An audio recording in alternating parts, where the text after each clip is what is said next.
சுரா கைடு 10ஆம் வகுப்பு பொதுத் தேர்வுக்கான புதிய பதிப்பு தற்போது பரபரப்பான விற்பனையில். மாணவர்கள் பொதுத் தேர்வில் அதிக மதிப்பெண் பெற உடனே வாங்குங்கள் சுரா கைடு.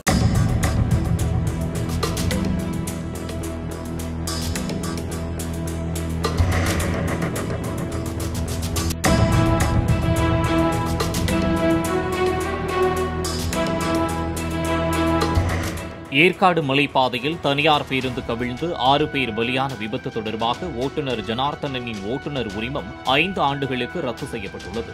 ஏப்ரல் 30ஆம் தேதி மலைப்பாதையின் 13வது கொண்டை ஊசி வளைவில் பேருந்து கட்டுப்பாட்டை இழந்து ஓடி குப்புற கவிழ்ந்ததில் 6 பேர் பலியானார்கள். 30க்கும் மேற்பட்டோர் காயமடைந்தனர். ஓட்டுநர் ஜனார்த்தனன் கவனக்குறைவாக பேருந்தை இயக்கியது விசாரணையில் தெரியவந்ததை அடுத்து அவரது ஓட்டுநர் உரிமத்தை 5 ஆண்டுகளுக்கு ரத்து செய்து வட்டார போக்குவரத்து துறை அதிகாரிகள் உத்தரவிட்டுள்ளனர்.